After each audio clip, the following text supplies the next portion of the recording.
Não aparece aqui para mim ao vivo, não. Não aparece, né? Para mim ainda não aparece ao vivo aqui também não, Fernando.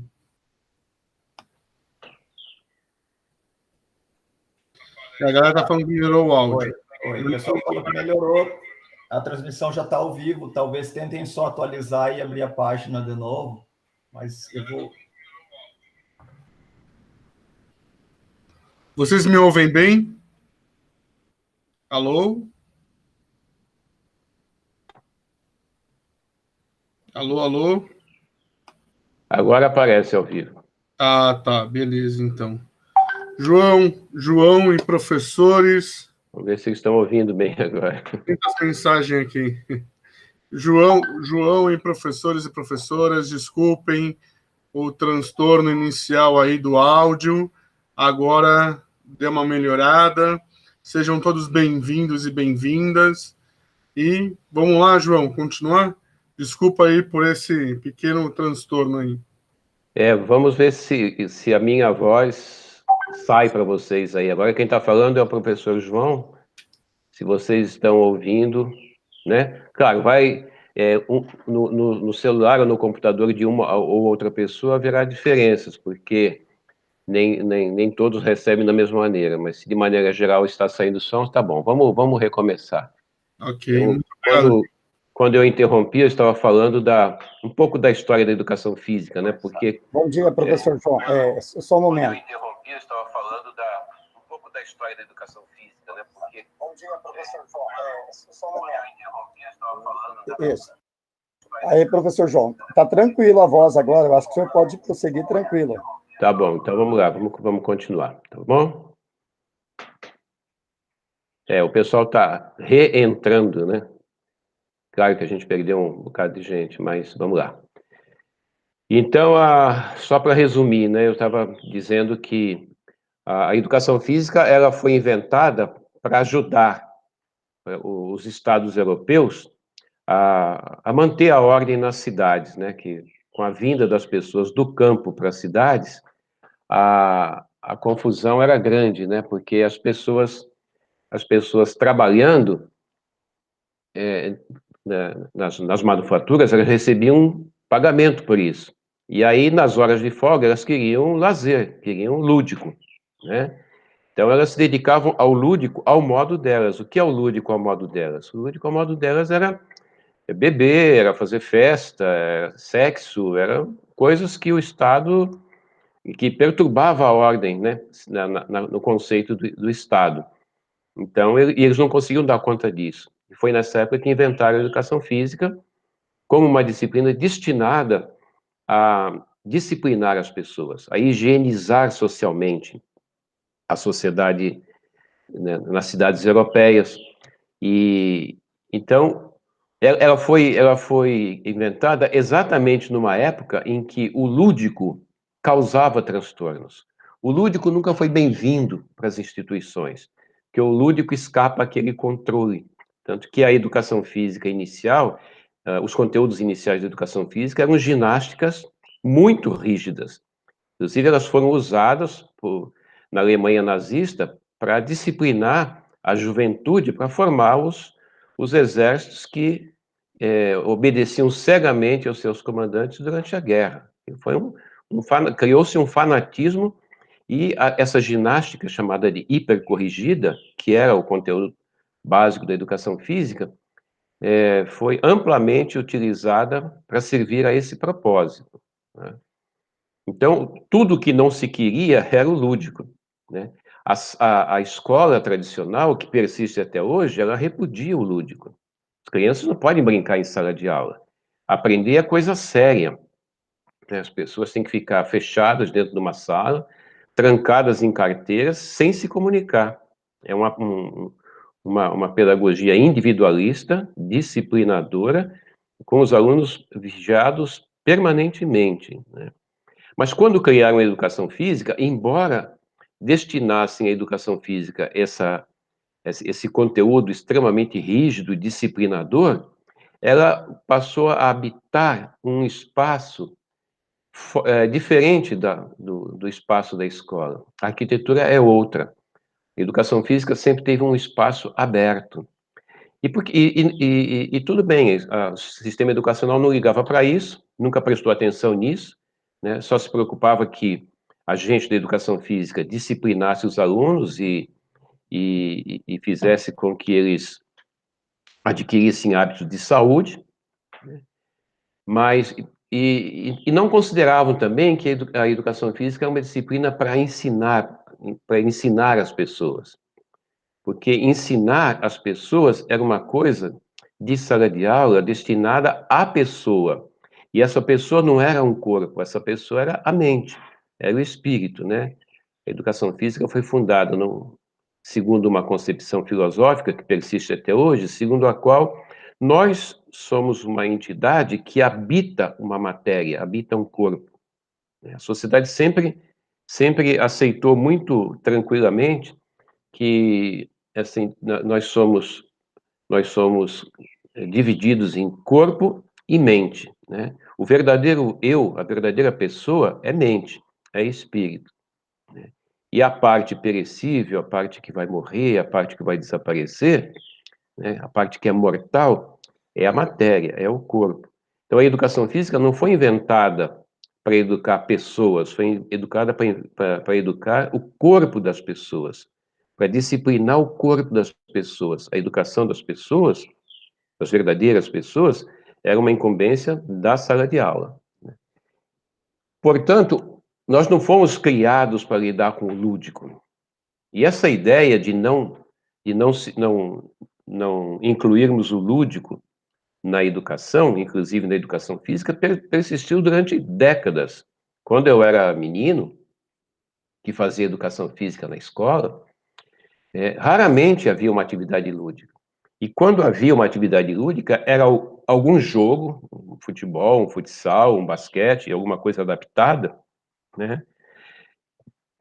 Que não era para educar, era para distrair, para divertir, ou apenas para aprender os gestos técnicos. A ideia de que o lúdico pode educar para além, pode educar para a vida, eu já falo disso em seguida. É uma coisa muito recente, né? Quando o lúdico começou a entrar na educação física, e no Brasil ele começou a entrar, porque nós somos um povo muito lúdico, né? A nossa cultura lúdica é vasta, né? É extremamente rica, e aí nós começamos aos poucos a colocar brincadeiras dentro das nossas aulas. E a gente começa a perceber, por exemplo, nos anos 1970, que aumenta bastante a participação do lúdico nas aulas de educação física. Mas ainda apenas como forma de distração, coisa que acontece bastante até hoje, né? Hoje vocês vão ver por aí muitos professores que dizem que a minha aula é muito boa, é muito gostosa, os alunos adoram a minha aula. Por quê? Porque é cheia de brincadeiras. Quem que não gosta? Qual a criança que não gosta disso? Qual adolescente que não gosta disso? Na minha aula, os adolescentes jogam futebol, jogam futsal, jogam basquete, jogam voleibol. Na minha aula, as crianças brincam de pega-pega, brincam de pular corda, brincam de lenço atrás. É uma diversão. Mas a pergunta que a gente tem que fazer é: sem nós, eles fariam da mesma maneira essas brincadeiras? Se eles fariam da mesma maneira as brincadeiras sem nós, não precisa de nós, não precisa de educação física. Brincar por brincar não precisa de educação física. Então, o primeiro momento do lúdico na educação física é essa entrada das brincadeiras, dos esportes, essa entrada descompromissada com uma educação além da quadra, né? Nós não tínhamos ainda o entendimento de que o alcance educacional do lúdico é muito maior do que apenas brincar, apenas repetir o que se faz na rua, apenas repetir o que se faz em casa, apenas repetir o que se faz no grupo infantil ou no grupo adolescente. Depois, a partir dos anos 1980, começaram a aparecer alguns estudos e alguns livros mostrando que a escola não deve apenas, a educação física na escola, né, para falar só da escola agora, não deve apenas repetir aquilo que se faz sem escola. Não é para a gente levar o jogo do pega-pega para dentro da escola e brincar como as crianças brincam de pega-pega fora da escola, porque aí não precisa de escola. Eu vou dar um exemplo prático. Tá? Então, eu sou professor de uma escola, no terceiro ano do ensino fundamental, quarto ano do ensino fundamental, mais ou menos. E aí eu vou mostrar a diferença entre fazer sem professor, sem escola, e fazer com professor, com escola. Então, eu sou professor. Né? Primeiro, eu sou aquele professor que não tem ideia do poder, do potencial educacional do jogo. Eu chamo meus alunos e digo assim para eles: olha, do que vocês gostariam de brincar? Eu tenho algumas sugestões aqui, né? Ah, disso, daquilo. Vocês querem brincar de pega-pega? Ah, vamos brincar de pega-pega. Nós queremos.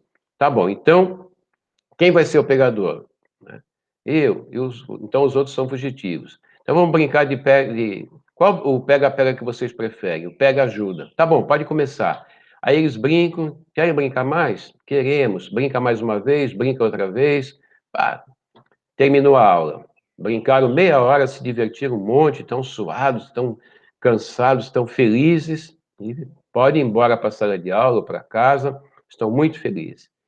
Bom, sem mim, eles também fariam isso. Eles não precisam de escola para fazer isso. O que eles aprenderam com isso? Aprenderam o que se aprende na rua. Devem ter aprendido muita coisa, mas eu não tenho controle sobre isso. Eu não sei o que eles aprenderam. Não estava no meu plano.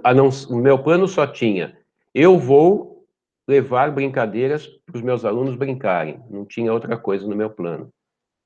Aí, como eu não conheço, não conheço o potencial educacional, quando me perguntam na escola, ou quando os pais me perguntam, eu digo assim: eles aprendem a ter melhores coordenações, eles aprendem a respeitar os outros, eles aprendem a correr. Eu digo coisas vagas, né? Agora eu vou dar um exemplo da participação do professor e da escola, fazendo aquilo que sem escola não existiria. Meus alunos chegam, né, estão no terceiro, quarto ano, e eu os chamo e sento com eles numa roda. Olha, vamos conversar sobre o que a gente vai fazer na aula. Sem mim, sem escola, isso não aconteceria. Aí na roda eu digo assim: eu trouxe para vocês duas brincadeiras. Uma brincadeira de pega-pega e uma brincadeira de brincar de corda, de pular corda. Qual que vocês preferem? Sem mim, isso não aconteceria. Aí uma parte dos alunos prefere o pega-pega, outra parte prefere o pular-corda. Aí eu digo assim para um dos alunos: por que você prefere o pega-pega? Aí ele defende a sua ideia. E você, por que você prefere o pular-corda? E você, por que o pular-corda? E você, por que o pega-pega? E aí pega a opinião de 2, 3, 4. Sem mim, isso não aconteceria. Nesse momento, os alunos estão falando de uma prática que ainda não aconteceu, só está acontecendo na imaginação deles. Então, eu estou alimentando a imaginação, estou levando a prática para o plano da reflexão, estou provocando alguma compreensão, alguma consciência sobre a prática que ainda nem aconteceu. Sem mim, isso não aconteceria. Aí não chegaram no acordo. Vamos brincar do quê? Aí eles não chegam no acordo. Então, vamos votar. Aí levanta a mão quem prefere o pega-pega. Levanta a mão quem prefere o pula-corda. Ganhou o pega-pega. Aí eu digo assim para eles: tá bom, então hoje nós vamos brincar de pega-pega. E na próxima aula nós vamos brincar, então, do pular-corda, que é para contemplar todo mundo. Primeiro vocês vão brincar do jeito que vocês conhecem. Qual o jeito que vocês conhecem? Aí eles digam lá: quem for pego vira pegador. Tá? Então, 5 minutos disso daí. Aí eu fico observando o modo como eles se comportam, as habilidades deles, e anoto isso. Sem mim isso não aconteceria. Aí eu paro a brincadeira e digo: agora eu vou sugerir um outro tipo de pega-pega. Chama pega-pega corrente. Né? Quem for pego, dá a mão para o pegador. Aí vocês têm que correr em duplas. O próximo que for pego, dá a mão, aí vira um trio. O próximo, aí vira 4. Pega mais um, vira 5. Pega mais um, até todos serem pegos. E só quem pode pegar as pontas da corrente. tá? Só os que estão nas pontas. Entenderam? Entenderam. Então, sem mim não haveria essa sugestão.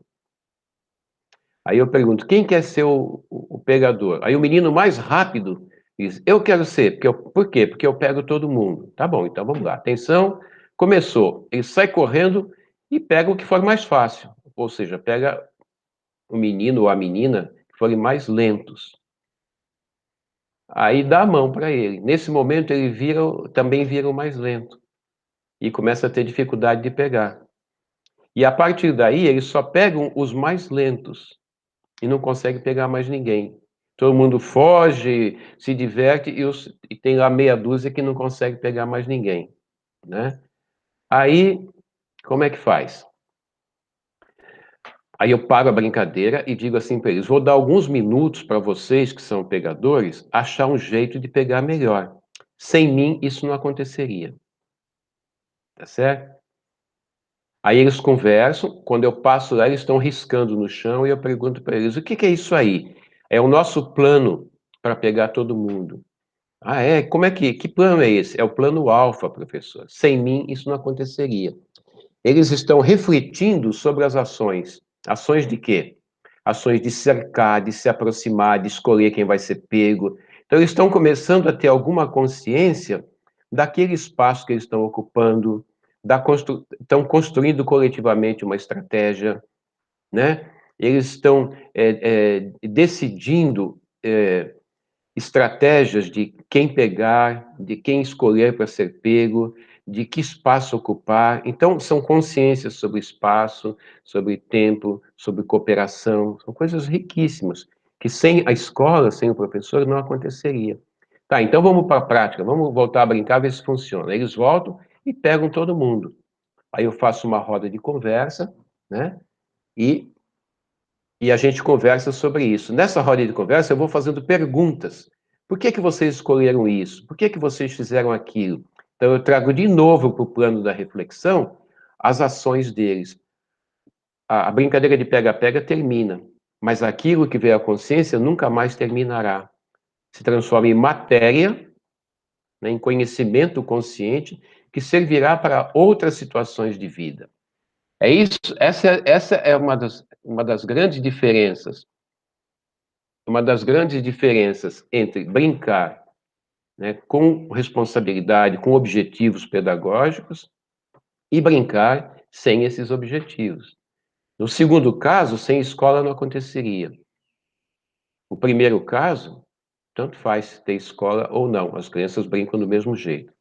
Na aula seguinte, nós vamos brincar, nós formamos a roda de novo e dizemos para os alunos, bom, hoje a brincadeira é de pular corda. Quem já pulou corda aqui? Sem mim isso não aconteceria. Aí metade já pulou corda, metade nunca pulou. Então todo mundo vai aprender hoje a pular corda, né? Então vamos lá para a quadra e vamos bater corda e vamos ver quem consegue pular. Aí eu vou observar quem sabe, quem não sabe, né? Quem precisa de ajuda, quem não precisa. E eu vou bater corda com mais alguém. Então, aqueles que não sabem ainda, eu vou facilitar para eles. Eu retardo o movimento, acelero o movimento, né? Quem não consegue mesmo dar a mão para mim ou dar a mão para alguém que já sabe pular bem, até garantir que todos pulem ao menos uma vez. Sem mim isso não aconteceria. Até então eles estão aprendendo só duas coisas: a pular corda e solidariedade, cooperação, ajuda, né? Construção coletiva.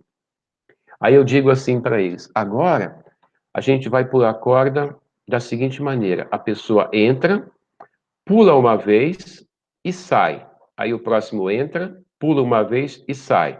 Então eu vou dar aí 1 minuto para vocês se organizarem. Sem mim isso não aconteceria. Aí eles estabelecem uma organização, do jeito deles, eu não me meto, né? Aí começa. Entra um, pulou, errou, acertou, não interessa, e sai. O outro vai, sai, sai. Agora, depois eu digo assim, agora nós vamos fazer 20 sequências. A pessoa pula, sai, em seguida já entra outro e sai, não pode ter batida vazia. Entra, pula e sai. Aí eu conto 1. Em seguida, não pode deixar um vazio. Quando a corda vier, quando um sair, o outro já tem que estar entrando. Aí vai dar a maior confusão. né? Aí eu deixo acontecer a confusão, paro a brincadeira e digo assim para eles: vou dar alguns minutos para vocês conversarem e descobrirem como fazer isso melhor. Tão importante quanto aprender a pular corda é conversar sobre isso, ter ideia do que está acontecendo, ter compreensão, ter consciência. Sem mim, isso não aconteceria. E a aula segue assim, com acertos, com erros. Quando eles conseguirem fazer a sequência, eles fazem a maior festa. Quando termina a aula, a gente faz uma roda de conversa e brinca novamente. E, e leva para a imaginação aquilo que foi praticado no pular corda. Então, essa é a grande diferença entre fazer a brincadeira sem orientação pedagógica e fazer a brincadeira com orientação pedagógica. Fazer a brincadeira por brincar é uma educação da rua. Pode ser feito na hora do recreio, pode ser feito na rua, no campinho, né, no pátio do prédio, na área da casa, em qualquer lugar. É uma educação da rua. Aprende-se muito, com um grande poder de educacional. Mas nós não sabemos o que nós estamos ensinando. Quando eu vou para a escola, eu tenho que saber o que estou ensinando. Então, nesse segundo caso aí que eu mostrei, do pular corda, o que eu quero ensinar? Quando eu peço uma sequência de 20, eu estou criando uma construção coletiva.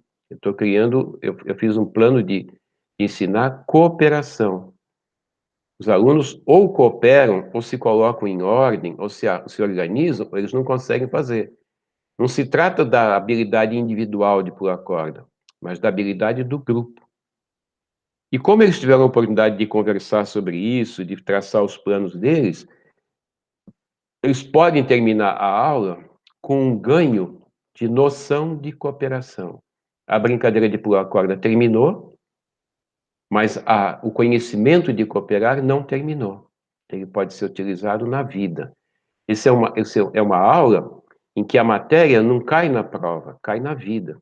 A gente tem que decidir, quando a gente dá aula na escola, se a gente está ensinando porque cai na prova ou porque cai na vida. De maneira geral, a escola tradicional ensina para cair na prova. Esse é o fim da educação. Cai na prova, cai no Enem, cai no vestibular. Porque eu estou descrevendo uma situação em que não cai na prova, cai na vida. Eles aprendem a pular corda para aprender mais do que o pular corda. Pratiquei com eles uma metodologia transdisciplinar. Vai além da disciplina educação física. Vai além da matéria pular corda, né? Estende-se a outras matérias, estende-se a outras situações de vida. A nossa metodologia ela tem que ser poderosa, ela não pode se restringir à escola. Nós não ensinamos para que o que a gente ensina seja consumido na escola. Tem que ser consumido na vida. O que se aprende na escola não é para ser consumido, para se esgotar no dia da prova ou no dia do vestibular. Ele tem que ser consumido na faculdade, tem que ser consumido na engenharia, tem que ser consumido no banco, tem que ser consumido na família, tem que ser consumido na contabilidade, tem que ser consumido na marcenaria, nas diversas situações de vida. Né? Não é para a gente fazer como sempre nós fizemos, e fazemos isso há séculos, esgotar todo esse potencial de aprendizagem que nossos alunos têm dentro da própria escola. Isso é autofágico. Né? E aí, porque nós podemos fazer alguma coisa que a gente chamaria de revolução do lúdico. O que eu quero que meus alunos aprendam? Eu quero que eles aprendam a pensar melhor. Para que pensar melhor? Bom, cálculos matemáticos exigem pensar melhor. Então, do que é que se trata na escola? Da gente ensinar as técnicas de fazer cálculos matemáticos ou ensinar os alunos a pensar melhor? Claro que é ensinar a pensar melhor. Quem pensa melhor aprende matemática com mais facilidade. Esses dias eu estava conversando com alguém sobre isso e dizendo que eu não aprendi equações na escola. Eu fui um péssimo aluno de matemática. Né? Mas nunca, nenhum professor, nenhuma professora de matemática teve o cuidado de me dizer o que significa a palavra equação. Provavelmente, se me mostrassem o significado da palavra equação, equalizar, eu entenderia mais fácil que a equação. Não, simplesmente me diziam que eu tinha que pôr um número, uma letra do lado de cá, outro número, outra letra do lado de lá, depois passava para cá, põe um risco, põe um número em cima, outro número embaixo, dividia, né? Então eu decorava aquelas receitas e no dia da prova eu tentava fazer aquele negócio lá, né? Uma péssima aprendizagem. Eu nunca consegui entender o que significava aquilo. E às vezes bastaria me dizer o que quer dizer a equação. A mesma coisa aconteceu na geografia, na história, no português. Eu aprendi português porque eu lia. Mas aquelas regras, aquelas receitas todas de gramática, não entravam na minha cabeça, não tinha como. E o resultado qual é? Nós temos uma população adulta que não sabe português, que não sabe matemática, que não sabe geografia, não sabe história, não sabe química, não sabe física, e essa população passou 12 anos no ensino básico, né? Passou aí, entre ensino fundamental e ensino médio, passou 12 anos, são 9.600 horas. Daria tempo de aprender tudo isso. E o lúdico, né? O lúdico seria revolucionário nesse sentido. A escola tem que perder o medo do lúdico. Agora, para isso, ela tem que romper com a sua arquitetura, de todo mundo enfileirado dentro de uma sala de aula. Os espaços têm que ser abertos, têm que ser mais informais. E nós temos que aprender a tratar criança como criança, adolescente como adolescente e adulto como adulto. É um desafio que a escola nunca enfrentou, muito menos superou, é esse desafio de como ensinar criança como criança. Por que a escola não ensina a criança como criança? Porque a criança tem que virar aquele protótipo chamado aluno, né? É uma espécie de maquete de adulto, para depois ensinar. Claro que a criança não vai aprender.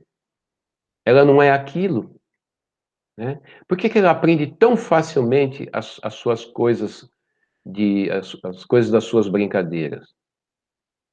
Aprende porque o poder de educacional dessas brincadeiras é fantástico, né? Entre outras coisas, porque a brincadeira faz a criança prestar atenção, porque a brincadeira motiva, porque a brincadeira envolve, encanta, né? Porque a brincadeira faz a pessoa querer estar lá, porque a brincadeira cria um ambiente que é um ambiente de criança ou de adolescente, e criando esse ambiente, a brincadeira faz a pessoa se sentir bem, se sentir acolhida ali dentro. Ela está em casa.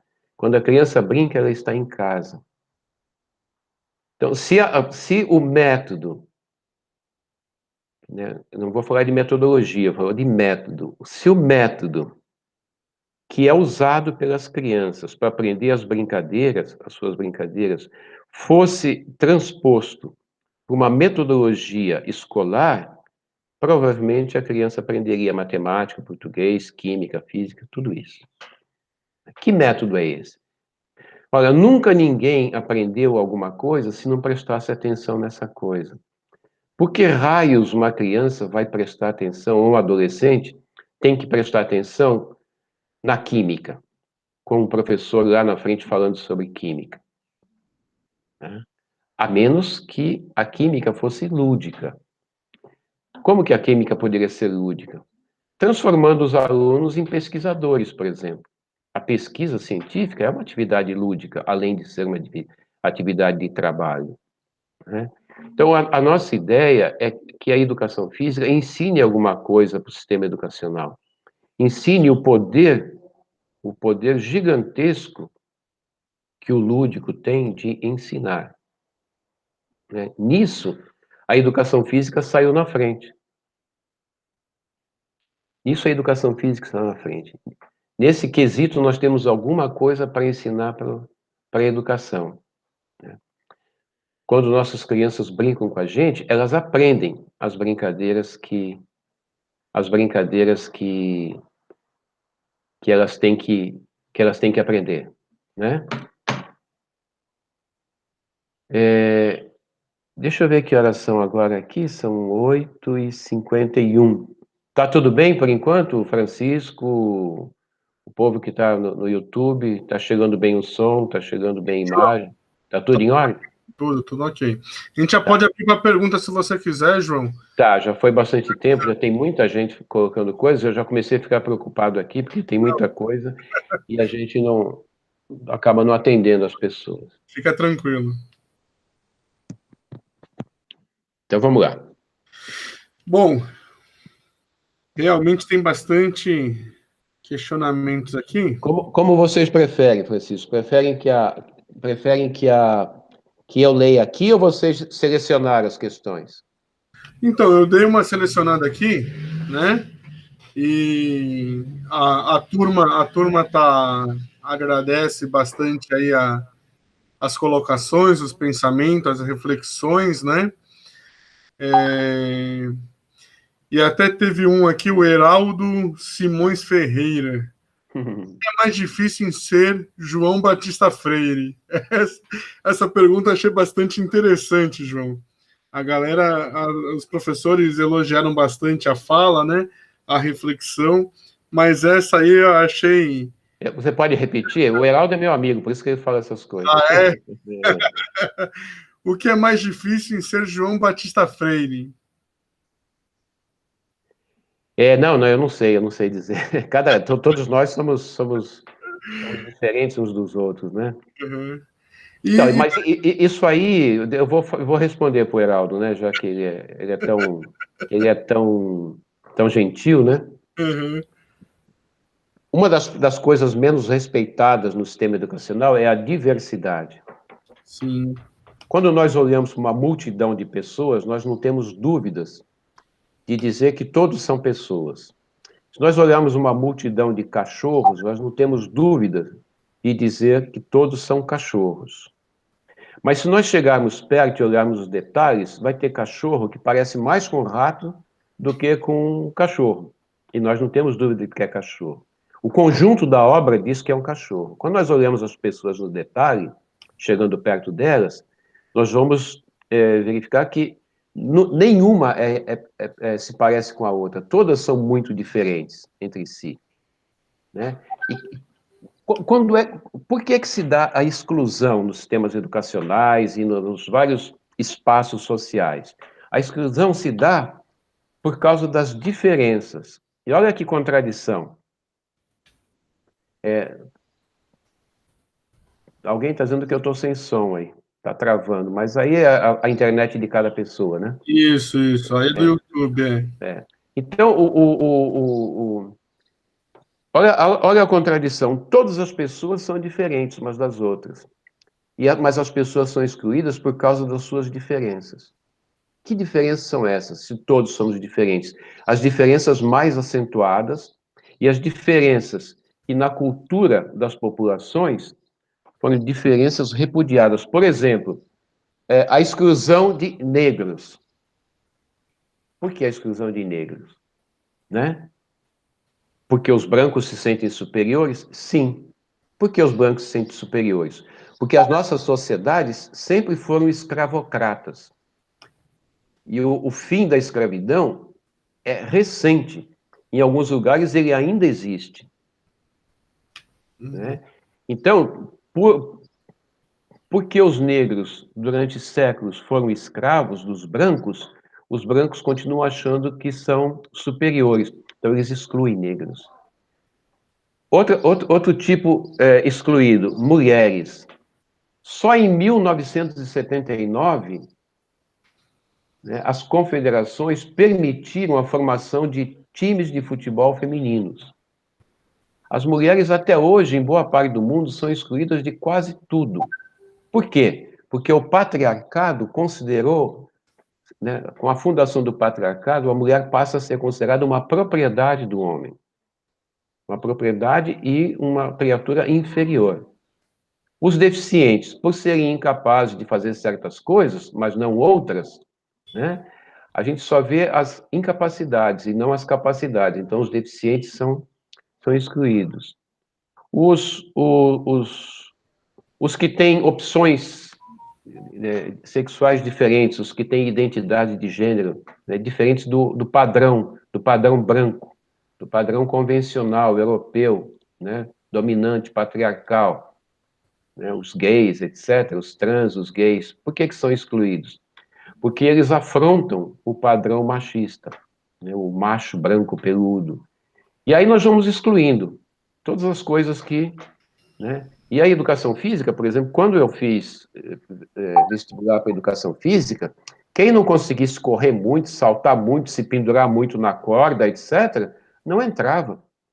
Nós não selecionávamos alguém que podia ser um bom professor, selecionávamos alguém que podia ser um bom atleta. A gente eliminava as pessoas por padrões motores. É uma coisa absurda isso. Mas a gente fazia isso, né? Isso é recente.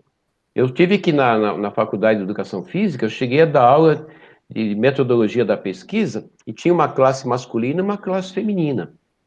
Metodologia masculina e metodologia feminina, não podia misturar. Então, a diversidade, que devia ser uma coisa, que é uma coisa enriquecedora na natureza, na sociedade humana ela é repudiada. A natureza se forma na diversidade, e a gente repudia a diversidade. Então, respondendo ao Heraldo, né, eu sou diferente de todos os outros, e todos nós somos igualmente diferentes e igualmente potenciais, né? Que mais?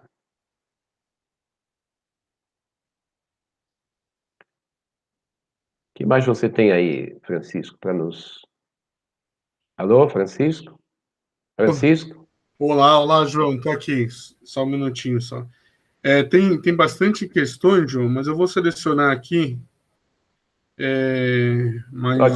Vou pegar uma enquanto você fala aqui. O Bruno Bressan diz, uma boa pergunta. O lúdico também não dá espaço para quem não quer dar aula, pois o entendimento sobre o que está sendo dado não é compreendido por todos.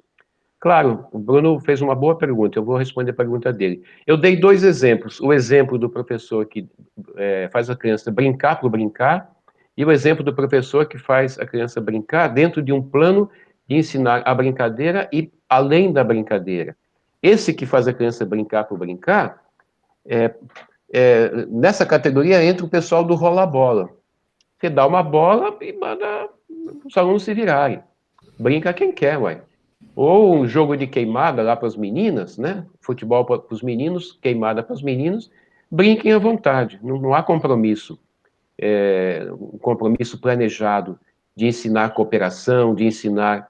Numa metodologia transdisciplinar, eu tenho um compromisso com ensinar a pensar melhor, com ensinar a lidar melhor com as emoções. Tenho um compromisso de ensinar moral, de ensinar a compartilhar, de ensinar a cooperar, de ensinar a enriquecer o repertório motor. E no fazer por fazer, eu favoreço não só o aluno que não quer brincar, que não quer participar, como eu favoreço o professor que não quer trabalhar, né? Então, essa é uma boa pergunta. Não. A Flor Costa pergunta assim, como é o ensino do brincar com crianças com deficiência? Eu vou contar uma história, então. Essa história é inventada, mas vários de vocês já devem ter vivido. Eu já vivi essa história, mas eu vou florear um pouquinho a história, porque quem perguntou é a Flor, né? O professor está dando aula, e de repente chega a coordenadora e diz assim, professor, nós temos uma aluna nova, né? Lá no meio da aula. E o professor está brincando de zerinho, aquela brincadeira de corda, né? O zerinho. Não, está brincando de pular corda. Então ela vai ficar aí com o senhor na aula, professor. Aí o professor fala, o que eu vou fazer, né? Aí ele diz o seguinte, chama os alunos, apresenta a menina para os colegas, apresenta a colega para os meninos para a colega, diz assim, olha, ela vai ter que brincar, essa menina é cega, como é que ela vai brincar com a gente? Aí uma criança diz assim, eu dou a mão para ela. Pronto, o professor esperava uma boa medida, e essa é uma boa medida. A menina que dá a mão sabe pular corda. Tá bom, então você ajuda ela a pular corda. Aí, depois de algumas tentativas, ela consegue pular. tenta 2 ou 3 vezes e consegue. Quem mais quer ajudar? Aí um outro diz que se oferece, depois um outro, depois um outro. Olha só, nós não estamos só ensinando a menina cega a pular corda, nós estamos ensinando a turma a ser solidária. Eu estou ensinando 3 coisas ao mesmo tempo. A menina cega a pular corda, todos a pular corda e todos a serem cooperativos, serem solidários. Né? Coisa bonita. Aí o professor se entusiasma e diz assim, agora ela vai ter que pular sem ajuda de ninguém. Aí ele diz assim, quem é que topa pular corda de olhos fechados? Aí sempre tem os mais atrevidos que dizem, eu quero. Aí tá bom, então você vai ficar aqui, né, antes da corda, fecha os olhos e quando você quiser, você entra e pula. Aí, de propósito, ao bater corda, eu faço a corda bater no chão e fazer barulho. Então ele está ali esperando e escuta a corda bater no chão. Pá, pá, pá. Tem um ritmo. Então, de olho fechado, ele entra, pula e consegue pular. Aí eu digo para a menina cega, agora é a sua vez. Ela vai fazer exatamente a mesma coisa. Não importa se ela erra algumas vezes. Né? Se ela errar muito, alguém vai entrar com ela. Alguém entrou com ela, também de olhos fechados, ajudou, e finalmente ela consegue pular a corda sem a ajuda de ninguém. Só pelo ritmo, só por ouvir a corda batendo no chão. Pronto, isso é uma aula que inclui um deficiente. Agora, Flor, os outros você resolve. Eu já citei o meu caso aqui. Beleza, João. Não, ótimo, excelente.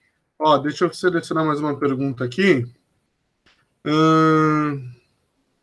O Felipe Salles aqui. O medo do lúdico e da educação física pode ser proposital? Medo de uma geração transgressora? O lúdico, ele é transgressor. Nós precisamos de gerações transgressoras, né? Entendendo melhor o que quer dizer a palavra transgressão.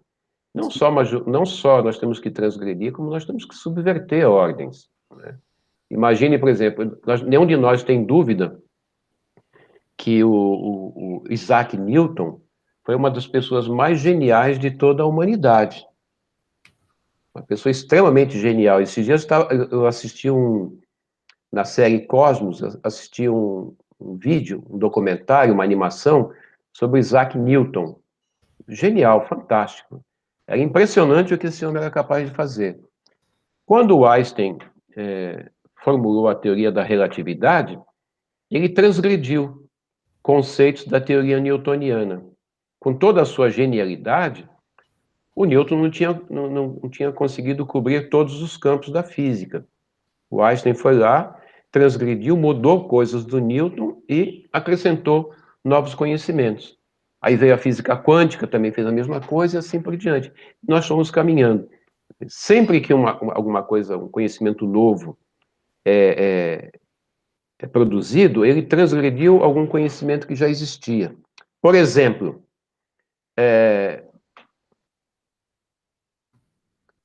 nós pregamos aqui durante a pandemia tomar cloroquina.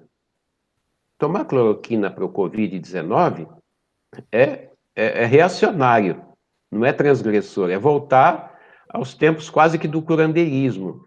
Eu dou cloroquina porque eu acho que é bom tomar cloroquina. Agora o presidente norte-americano pegou o vírus e ele vai tomar um medicamento que pode ser revolucionário. São as últimas pesquisas, na falta de vacina, ele está tomando um medicamento à base de anticorpos que pode ser muito bom para ele não morrer, né? Em vez de tomar cloroquina. Por que ele não tá tomando cloroquina?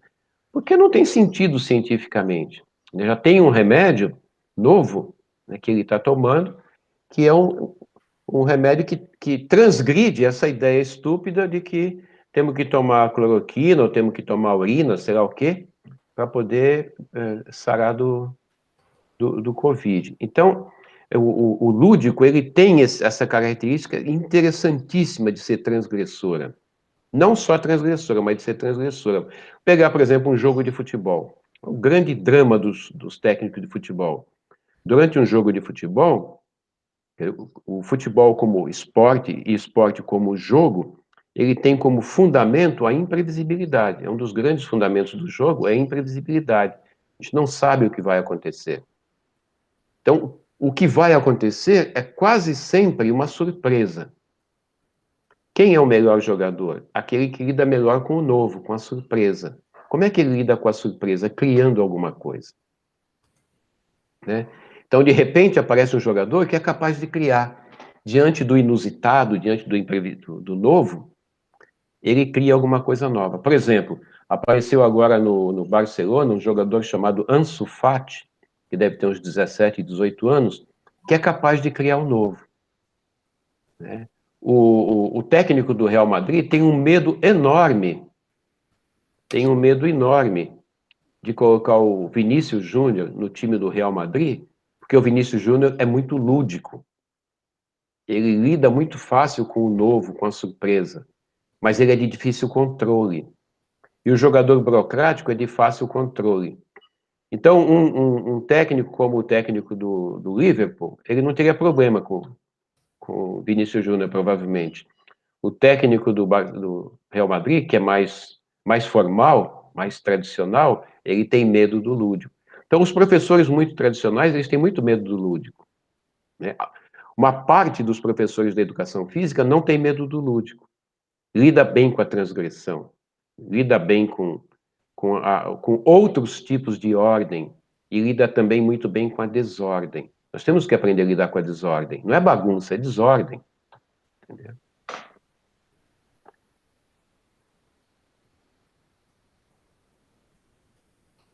Não, tá certo, João. João, gostaria de agradecer a sua paciência, a sua grandiosidade por estar aqui no nosso contratempo inicial. Muitos professores aí entraram, Heraldo do Ceará, Francisco Caparrós, Alan Costa, entre outros professores aí, que eu até me perdi aqui de tanta gente boa nessa manhã. João, quero agradecer a você a oportunidade e gostaria de ouvir as suas palavras finais aí. Muito obrigado pela oportunidade, João. Tá bom. O Agamenon fez umas 3 vezes a mesma pergunta, eu vou responder só para ele não ficar sem ninguém, né? Tá certo, tá certo. Só para dizer para a Ayala que eu sei muito bem que o médico não testa